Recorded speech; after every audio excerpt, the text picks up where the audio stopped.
So I'm here with Macho. He won the Tim Weimer Open the other day. So we had a competition out here at the end of the year. We always do it last day of the year. And we took turns doing the parallel.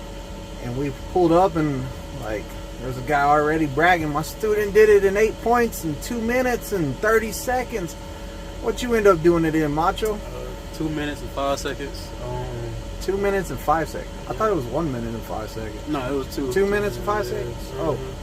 With 0 points. 0 points. They try to get on them, though. Yeah, I was going to say, that's borderline, but hey, it is what it is. Yeah. So where are you out of? Atlanta, Georgia. Why'd you decide to come get your CDL here at Prime? Man, where I was working at a dealership back home or whatever, and I wasn't making enough money to get out my mom's house, so it's time for a change. So you picked Prime. Yep, I picked Prime. I knew somebody that I went to college with, and he's driving for Prime, so he told me like they'll look out for me, so I made the decision to come here. How was your experience here? It was great, honestly. It was better than I expected. I thought it was going to be way worse, honestly, but it was really good. What was going to be worse? I don't know, like living conditions, all that kind of stuff. Like, you know, I don't know. I mean, if you got one of those trainers that was bad, like me, bossing you around all the time. I needed that, though. I told you that the first day. It's like, I need somebody that's going to be on my ass, like, every time, so. He's been trying to talk me into doing TNT the whole time he's been with me. Exactly, I don't do TNT. It's too rough, man. It ain't, man. It ain't nothing too rough. How about, you ever have any doubt in it? What, in driving? In yourself doing this. Like, oh, yeah. You ever get to that point where you were like, I'm just going to throw in the towel and I'm done? I wasn't to the point where I was going to throw in the towel, but I knew, like, shit got hard when we started doing the offsets, and I was messing that up the first day. It was getting bad, and I was just like, man, let me just get back on the shuttle and go back to the room or something, but I know I didn't want to quit at all, because, I mean, that's not in me, so it's like, yeah. I never had to get on to him because he was so hard on himself. I didn't have to.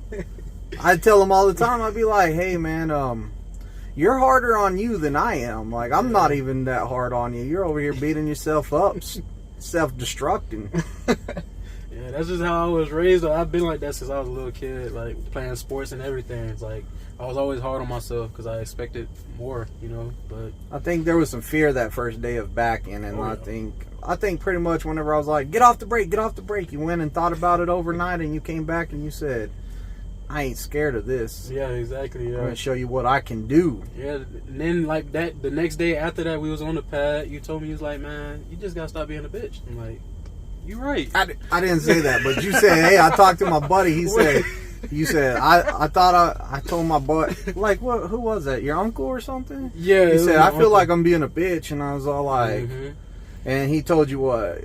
Yeah, he was basically saying you probably that I was. are. Yeah, he said you probably are. So all you gotta do is just stop doing that. Stop getting in your head so much or whatever, and just do what you gotta do. You know what you gotta do, so just do it. So. God, you make it sound horrible, like I called you the B word, man. Nah.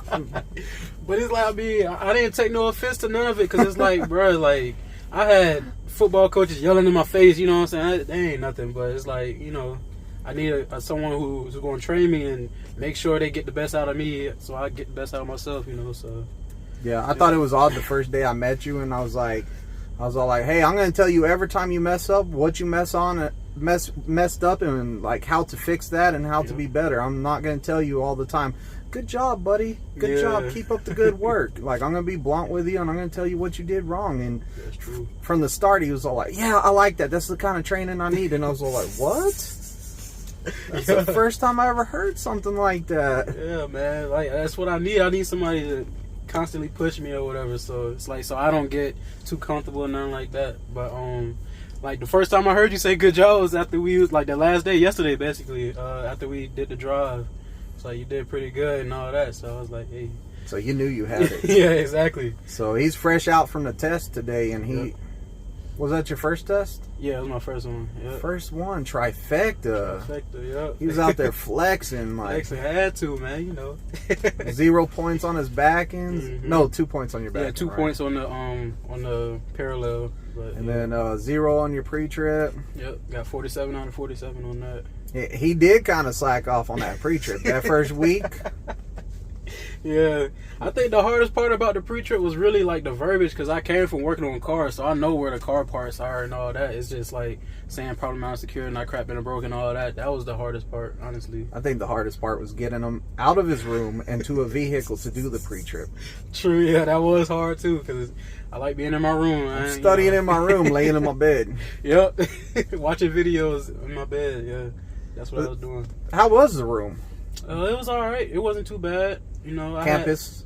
Campus. I was in campus and yeah. So, I mean, it's all right. It ain't too much to write home about, but I mean, it's not bad. It's a place to sleep. Yeah, exactly. Yeah, I ain't too picky. I mean, I'm not paying for it, so hey, why not? Yeah. So they took care of the room bill, and they gave you a meal card during orientation, right? Yep, gave me a meal card. Then they gave me the extension to it. And yeah.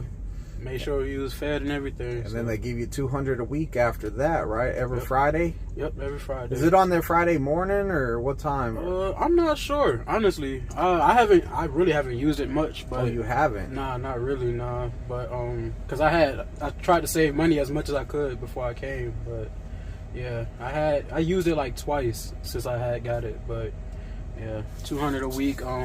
Then I get the $250 bonus for the trifecta. So. Oh yeah, he had to throw that in there. You got to a little bit. Flex a little bit.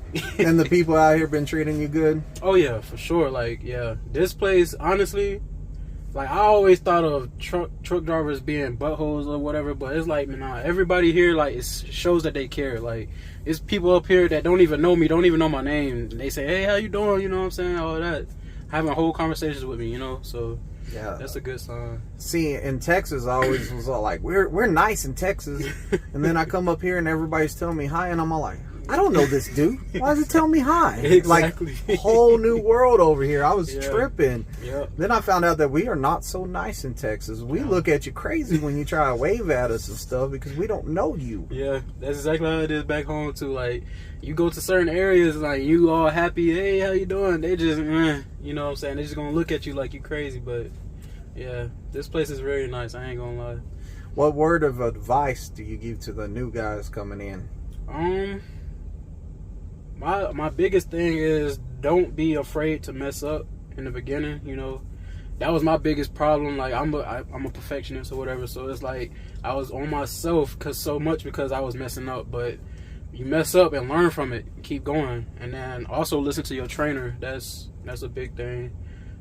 That helped me a lot. Honestly, I ain't gonna lie. I just played it back in my head, like when I was doing the maneuvers for the test, like how you told me, oh, pull up this way or pull up that way. Make sure you get to that fourth cone on a parallel and all that. It's like, yeah. But that was the biggest thing. Heck yeah. And letting you, how about back in between trailers and stuff like that?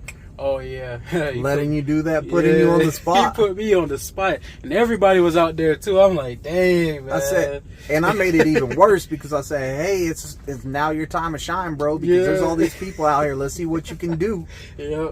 I almost messed up, but I still got it in there. So yeah, we still got it in there. We didn't hit nothing. We were safe. And that was before you even taught us the alley dog, too. So, yeah. Yeah, way before. Yeah. But what I tell you, once you learn the offset, you can do anything. Yep.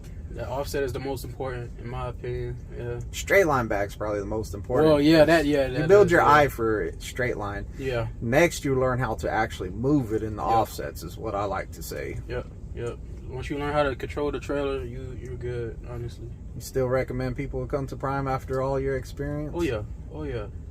Because there's nothing but opportunity out here. It seems like you know, it's a lot to do. I mean, it's a lot of like loads to take and everything. So I mean, hey, just get in where you fit in. That's how I see it. There were so many loads here. They had the pad full of trailers, if you remember. Yep. Yeah, I was gonna say the whole back was full. So how many loads did we do? We did 3 together. Yeah, 3. Yeah, we did 3.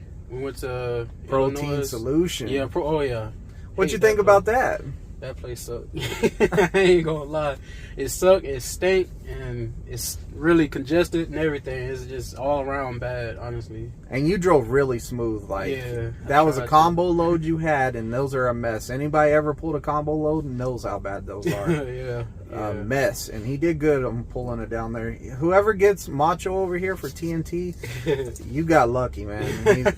Like, straight up, you got a guy that's going to listen. He's going to learn from what you teach him. He's going to follow directions. He's been one of my easiest students because he listens well. He follows directions. So whoever gets you on TNT, man, they're gonna make out like a bandit. They're gonna get a free paycheck from you. I was finna say they're gonna be making so much money off of me, bro. Yeah, all they gotta do is show you the paperwork, and you're straight, man. You can already back it, drive it, everything. Yep. I'm excited though. Trying to get to the next step. Yeah, the next step, TNT. And before that, you got that sleep study coming up. Yeah, got that. So we're gonna see how that goes. Hopefully you pass that. You don't need the machine. Yeah, hopefully. That's what I'm hoping for. I don't want to sleep with the machine. You get good sleep with it, I'm telling you. Yeah, that's what my uncle said. He said the same thing. He's been on it for like 2 years now. So what's the Instagram so people can join it? Instagram, MachoSav13, MachoSav13. Oh, so there you go. Yeah. Go ahead and look. If you're new to the channel, like, comment, and subscribe. And congratulations, Macho. Appreciate you flexed on the Tim Weimer Open. You flexed on the test, man. You just going ham out here. Like, comment, and subscribe. Yes, sir.